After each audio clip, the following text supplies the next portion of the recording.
Alors, ce matin, nous allons continuer le thème. Nous lisons Juges 6, son verset 14. Nous lisons la parole de Dieu. C'est très important de méditer sur la parole de Dieu et c'est là chaque matin. Nous lisons Juges 6, le 14e verset au nom de Jésus. Amen. L'Éternel se tourna vers lui et dit: Va avec cette force que tu as et délivre Israël de la main de Madian. N'est-ce pas moi qui t'envoie? Amen. Gloire à notre Seigneur. Amen. Vous savez, chaque fois Israël, lorsqu'il marchait avec Dieu, il s'adonnait toujours à la rébellion, c'est-à-dire ne respectait pas la mission du Seigneur. Et chaque fois, Israël était toujours puni par le Seigneur.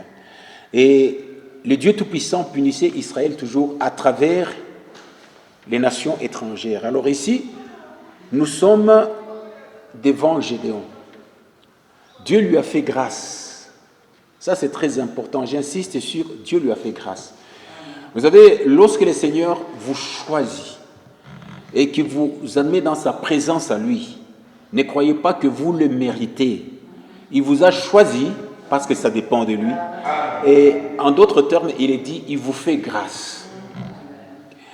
Alors, Dieu a fait grâce à Gédéon. Cet homme a commencé à s'examiner lui-même. Lorsque Dieu lui donnera une mission, l'appelle vaillant héros. Quand le Seigneur donne une mission, il est toujours avec celui à qui il a donné une mission pour accomplir la chose. Et ça aussi, c'est une affaire très importante. Alléluia. Amen. Gloire à notre Seigneur. Alors, le Dieu Tout-Puissant, pendant ce temps-là, comme le moment était arrivé, Israël devait être libéré. C'est ainsi qu'il choisira Gédéon. Il a choisi Gédéon, alors que le peuple était dans le péché. Il a choisi Gédéon. Et en d'autres termes, nous disons, il a fait grâce à Gédéon. Ça ne veut pas dire que Gédéon, c'était l'unique personne que Dieu pouvait choisir parce qu'elle aurait fait ceci ou cela. Non, non. Dieu, il vous choisit d'après lui-même. Il a pris Gédéon et Gédéon a commencé à douter. Il dit, mais qu'est-ce que j'ai pour m'adonner à cette délivrance? Ce peuple a péché. Oui, aujourd'hui, il est tombé dans les mains de ses ennemis. Depuis longtemps, nous apprenons que le Dieu que nous avons, il est le Dieu qui délivre. Tu nous as fait sortir de l'Égypte, mais qu'est-ce qui nous arrive aujourd'hui? En tout cas, il était découragé. Pourquoi est-ce qu'il était découragé? Parce qu'il n'avait pas la révélation de la grâce que Dieu lui avait faite. Il va se regarder lui-même, il va regarder dans sa famille, et ce n'est pas ça que nous sommes appelés à faire. Ici, il y a une leçon très importante. Le type, il va dire au Seigneur, mon Dieu, la première chose, c'est que je suis le plus petit de la famille de mon père. D'où viendrait vraiment la force qui me permettrait de pouvoir libérer ce peuple? La deuxième chose, ma famille est la plus pauvre de Manassé. Le Seigneur dit, ce n'est pas pour cela. Moi, je t'ai fait grâce, il y a une force qui t'accompagne. Et j'apprends que la force aujourd'hui que Dieu nous a accordée, c'est sa grâce à lui. Amen.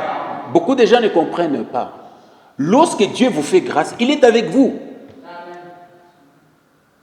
Pierre, à un certain moment, il s'est retrouvé devant cet infirme, les boiteux dont nous sommes en train de parler, n'est-ce pas? Nous sommes en acte 3. Il dit, je n'ai ni argent ni or, mais j'ai quelque chose que je viens de recevoir par le don du Saint-Esprit. C'est la grâce que Dieu m'a faite. Élisabeth a dit la même chose. Dieu m'a fait grâce. Marie, la même chose. Ce n'était pas la seule personne convenable pendant ces temps-là, mais Dieu lui avait fait grâce. Et vous aussi aujourd'hui, que vous soyez ce que vous êtes, ne croyez pas que ça dépend de vous. Vous n'avez rien fait pour plaire au Seigneur aujourd'hui. Vous n'avez rien fait pour qu'aujourd'hui, vous soyez appelés fils et filles de Dieu. Dieu vous a fait grâce. Le Seigneur lui dit, va avec la force que tu as. Bien-aimés, nous avons une force qui nous accompagne. Et dans cette force qui est la grâce de Dieu, c'est là-dedans que nous avons même la prospérité. Amen. Lorsque Dieu vous fait grâce, vous allez toujours prospérer. C'est très important. Lorsque Dieu vous a choisi, il va commencer à marcher avec vous. Et je vous assure, vous allez vous étonner de ce que vous deviendrez. Regardez maintenant Gédéon. Lorsqu'il a accepté de marcher au pas du Seigneur, qu'est-ce qu'il est devenu à la fin? Nous lisons Juges 8, verset 32. Et vous allez comprendre que cet homme à qui Dieu a fait grâce, il a marché avec Dieu. Au départ, il doutait, mais quand Dieu lui a dit, va avec la force que tu as, et ce matin, nous apprenons que cette force, c'est la grâce de Dieu.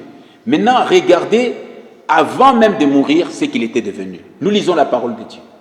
Juge 32. Gédéon, fils de Joas, mourut après une heureuse vieillesse, et il fut enterré dans le sépulcre de Joas, son père, à Ophra, qui appartenait à la famille d'Abiézer. Bien-aimés, vous comprenez maintenant comment Dieu est Dieu. Le type qui disait, je suis le plus petit, ma famille la plus pauvre, je n'ai rien dans la main. Seigneur, qu'est-ce que je ferai avec la mission que toi tu m'as accordée? Mais arrivé à la vieillesse, la parole de Dieu dit, il était prospère. Il était heureux. Pourquoi? Parce que Dieu lui avait fait grâce. Dieu vous a fait grâce, Dieu vous a choisi, ce n'est pas un hasard.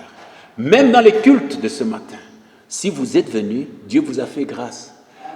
Je vous assure que moi j'ai compris que ce n'est pas facile d'être toujours là devant le Seigneur. J'ai compris, le corps que vous voyez, il faut toujours le traiter durement.